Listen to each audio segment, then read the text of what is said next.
નમસ્કાર ખેડૂત મિત્રો, ફૂલે સીડ્સમાં આપનું હાર્દિક સ્વાગત છે। આપણે દશરથભાઈને ત્યાં આવ્યા છે। દશરથભાઈ, તમે તમારું આખું નામ અને આ કયું ગામ, તાલુકો, જિલ્લો લાગે એ મને જણાવો। મારું નામ દશરથભાઈ કાંતિભાઈ ભરવાડ છે। બરોબર। પડાણા ગામનો છું। હા। અને ખેતી કરીએ છીએ। બરોબર। તમે અત્યારે અભ્યાસ શેમાં કરો છો?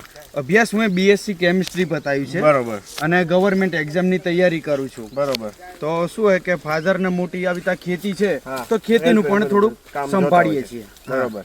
તો આમાં આ તમે અત્યારે ફૂલે પુષ્પા વેરાયટી વાવી છે, અને પહેલા અન્ય વેરાયટી વાવતા એની સાપેક્ષમાં આ વેરાયટીમાં ડાળીઓની સંખ્યા કેવી છે? ફૂટ પહેલા વાપરતા એના કરતાં આની અંદર તમે જોઈ જુઓ સાહેબ કે એક તો પહેલા હું મારી પોતાની હાઈટ 6 ફૂટ। હા। આ તમે જુઓ 8-9 ફૂટ આની હાઈટ થશે। હા, 9 સુધી પહોંચી ગઈ। હા, 9 સુધી પહોંચી ગઈ। પછી શું હોય કે આની ફૂટ એકદમ નીચેથી આવે છે। હા, નીચેથી આની ફૂટ આવે છે। બીજી વેરાયટીમાં શું હોય, ઉપરથી ફાલ આવે।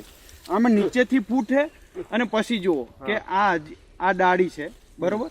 આમાં પણ જો હજુ આટલું છે, હજુ નવી ફૂટ પણ હજુ ચાલુ છે। ઉપરથી નીચે ફ્લાવરિંગ જાય છે। હા। અને આમાં ફૂટ 1.5 ફૂટ સુધી ફ્લાવરિંગ આવ્યું છે, અને હજી કળીઓ દેખાય છે। હજુ 2-2.5 ફૂટ સુધી લાંબી લૂમ જેવું થશે આમાં।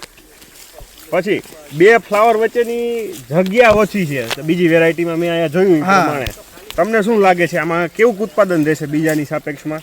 બીજાની સાપેક્ષમાં ઉત્પાદન ઘણું રહેશે। ગઈ વખતે જે અમે કર્યું એનાથી તો બહુ સારું ઉત્પાદન રહેશે। બરોબર। એવું ફૂટ જ કહી આલે છે આની। આ તમે જુઓ, આ આખું તમે છોડ જુઓ, આનું ફૂટ જ કહી આલે છે કે આનું ઉત્પાદન વધુ રહેવાનું। અને બીજું એ કે આ વિસ્તારમાં મેં આટો માર્યો, બધાનું વાવેતર અંતર કરતા આનું આ 81 નો ગાળો છે, તો પણ આપણે અત્યારે 2 જણાને આમ ડાળીઓ છૂટી કરીને ચાલવું પડે છે। એટલો બધો ગ્રોથ છે આમાં। હા। અને બસ મિત્રો, તુવેર વાવવી તો ફૂલે સીડ્સની ફૂલે પુષ્પા તુવેર જ વાવવી।